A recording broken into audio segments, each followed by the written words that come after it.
जब विधाता ने जीवों की उत्पत्ति की तब दो प्रजाति के जीव बनाए, एक नर और दूसरा मादा।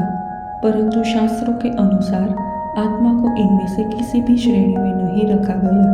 गीता में भी आत्मा को भौतिक तत्वों से परे बताया गया है। ऐसा मत है कि आत्मा का कोई लिंग नहीं होता, लेकिन जब यही आत्मा मनुष्य शरीर धारण करती है तो मूलतः कुछ कारणों से उसे स्त्री का शरीर मिलता है। आइए उन कारणों को एक एक करके विस्तार से जानते हैं। कई लोगों को लगता है कि स्त्री जन्म अच्छा है, जबकि कई लोगों के दिमाग में ये बात भी आती है कि पुरुष जन्म ही अच्छा है। अब यदि कोई पुरुष ये मानता है कि स्त्री जन्म ही अच्छा होता है तो वे अपने इस जीवन में स्त्री जैसा होने की कल्पना करता है। ये भी हो सकता है कि किसी पुरुष में स्त्रीण चित्त हो तो फिर वे अगले जन्म में स्त्री ही बनेगा। स्त्रीण चित्त का अर्थ होता है कि ऐसा पुरुष जिसकी भावना और कर्म स्त्रियों जैसे हो, जबकि कई बार इसके ठीक उल्टा भी होता है। पहले धर्मशास्त्र एवं समाज की मान्यताओं के आधार पर बताए गए तथ्य जान लेते हैं। इसके बाद गरुड़ पुराण में लिखित कारणों के ऊपर बात करेंगे। धर्मशास्त्रों के अनुसार यदि कोई पुरुष महिलाओं वाला आचरण करता है, स्वभाव में महिलाओं वाली आदतें ले आता है या वही काम करना चाहता है जो एक महिला को करना चाहिए, तो ऐसे पुरुषों की आत्मा अगले जन्म में स्त्री का शरीर धारण करती है।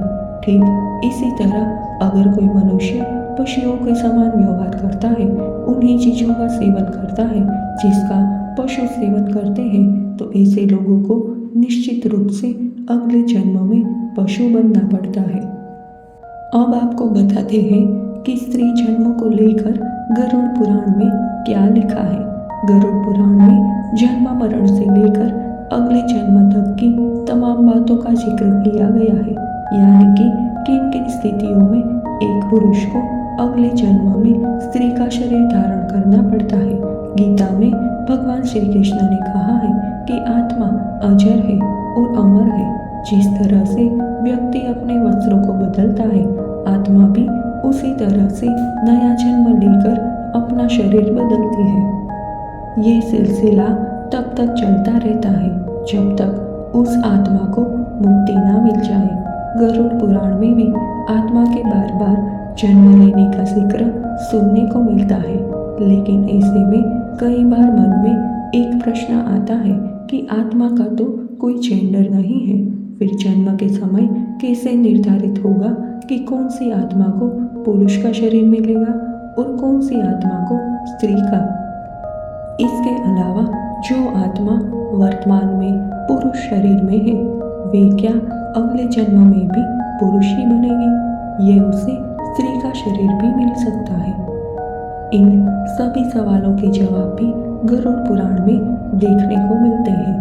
गरुड़ पुराण के अनुसार जब आत्मा को नया जन्म मिलता है तो जन्म पुरुष का हो या स्त्री का, आत्मा को उस शरीर के अनुरूप व्यवहार कर अपना कर्म करना होता है।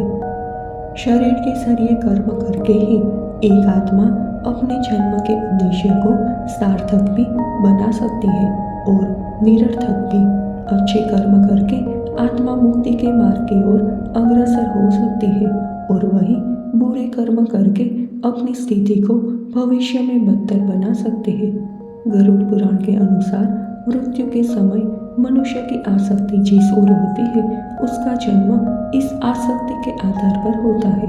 इसीलिए अगले जन्म के विषय में सबसे महत्वपूर्ण है मृत्यु के समय सोची गई बात। जिन आसक्तियों को लेकर व्यक्ति प्राण त्याग देता है, अगले जन्म में उन्हीं आसक्तियों को भोगने के लिए फिर से उसका जन्म होता है।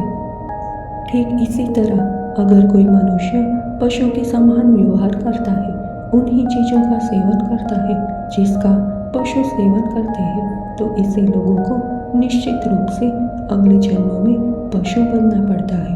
इसके अलावा गरुड़ पुराण में ये भी बताया गया है कि मृत्यु के अंतिम समय में मनुष्य की आसक्ति जिस चीज की ओर होती है, उसका अगला जन्म भी उसी पर निर्भर करता है।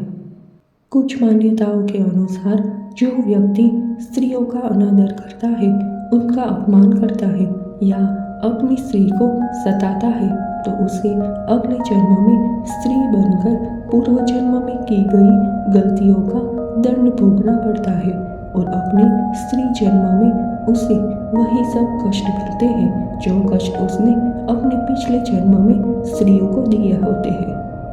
अर्थात यदि कोई व्यक्ति मृत्यु के अंतिम क्षण में किसी स्त्री को याद करते हुए प्राण त्यागता है तो उसे अगले जन्म में स्त्री बनना पड़ता है। वहीं अगर अंतिम क्षण में परमेश्वर का नाम लेता है तो वे मुक्ति के मार्ग पर अग्रसर हो जाता है, यानी मृत्यु के अंतिम क्षण का विचार उसके अगले जन्म का आधार बनता है।